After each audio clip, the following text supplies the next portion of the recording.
Story 49 Stephen's Martyrdom and the Transformation of Paul, Acts 6 to 9. Stephen, a man full of faith and power. The early church was growing, and the apostles chose 7 deacons to help in serving the people. Among them was Stephen, a man full of faith and the Holy Spirit. Stephen preached boldly about Jesus, performing miracles and wonders.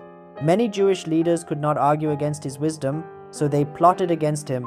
They brought false accusations against him, saying, "He speaks against the law and the temple." Stephen stood before the council and gave a powerful speech. He reminded them how their ancestors had rejected God's prophets, just as they had now rejected Jesus, the Messiah.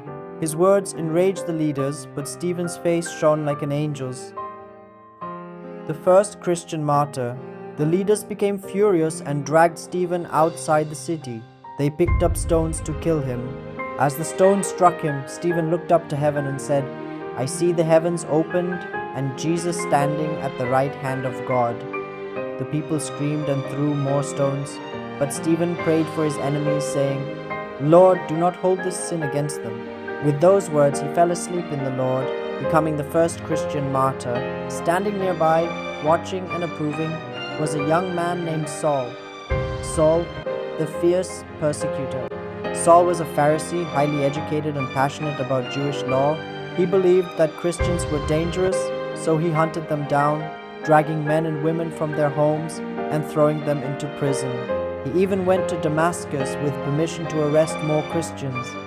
But on the way, something miraculous happened. The road to Damascus, Saul meets Jesus. As Saul traveled, a bright light from heaven suddenly shone around him. He fell to the ground and heard a voice. "Saul, Saul, why are you persecuting me?" Terrified, Saul asked, "Who are you, Lord?"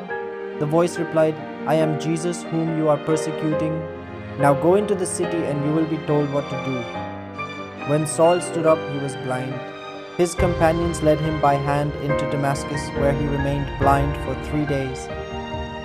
A new life begins. Meanwhile, God spoke to a disciple named Ananias. "Go to Saul and lay your hands on him." Ananias hesitated. "Lord, he is harming your people." But God said, "He is my chosen instrument to preach to the Gentiles." Ananias obeyed, went to Saul, laid hands on him, and said, "Brother Saul, receive your sight, be filled with the Holy Spirit." Immediately something like scales fell from Saul's eyes, and he could see again. He was baptized, and his old life was gone. Saul, now known as Paul, became one of the greatest missionaries of all time.